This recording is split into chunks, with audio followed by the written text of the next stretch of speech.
Actress Elizabeth Berry travels to Savannah, Georgia in 2015 in order to prepare for her next role in an indie film. Elizabeth will portray Gracie Atherton-Yoo, a 36-year-old who was caught raping Joe Yoo, a 14-year-old Korean-American student who was her son Georgie's schoolmate, in 1992 at the pet store where they both worked. Joe's child was born while Gracie was serving her sentence in prison. After being married for 23 years, Gracie and Joe have 3 children, Charlie and Mary, the twins, who are soon to graduate from high school, and Honor, who is attending college. When Elizabeth interviews Gracie and Joe about their relationship, she tells them up front that she will tell their story accurately. Elizabeth recognizes the stockroom where Gracie was caught abusing Joe sexually and recreates the incident by herself while visiting the pet store where the couple used to work and date. She also chats with her defense attorney, Georgie, Gracie's now musician son, and Tom, her first husband. They present Gracie in a variety of ways, highlighting the destructiveness of her actions while also painting her as innocent and submissive.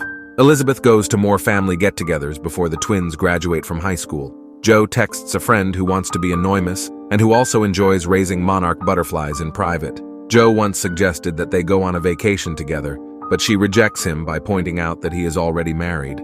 Joe wonders what life will be like with Gracie after their children have all gone off to college while he is visiting his father. Elizabeth talks about the intimacy that actors and crew members experience when filming a sexual scene during a Q&A session at the twins' high school drama class. Mary is clearly offended when Elizabeth admits that she loves to play morally dubious characters. Charlie smokes a joint with Joe at home, and Joe tells his son he has never tried cannabis before. Joe breaks down while high and sobs in Charlie's arms. After Honor gets back from college, Elizabeth joins the family for dinner to celebrate the twins' graduation. They run into Tom, Georgie, and Gracie's extended family at the restaurant, where they have an awkward encounter. In a private conversation, Georgie offers Elizabeth information about Gracie's life in exchange for a job as a music supervisor on the movie. Georgie says he read Gracie's diary and found that her older brothers had sexually abused her. Georgie also makes a threat to criticize the movie to the media upon its release if he is not hired.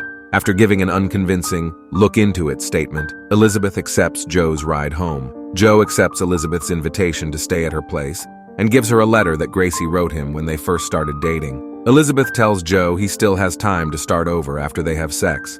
Joe departs, though, as Elizabeth calls his experiences a story, claiming that it is his life. With tears in his eyes, Joe asks Gracie how their relationship began, wondering if he was too young.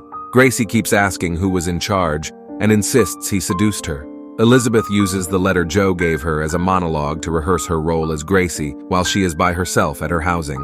One of Joe's butterflies hatches from its cocoon on graduation morning. Later, Joe sobs by himself on the crowd's edge as the entire family watches Charlie and Mary graduate. Elizabeth is about to leave when Gracie informs her that Georgie made up the story about her brothers abusing her and that they had daily conversations. Elizabeth records several takes of a scene where Gracie is grooming Joe at the pet store on the movie set. Even though the director is happy, she requests that the scene be filmed again because she feels like it's getting more real.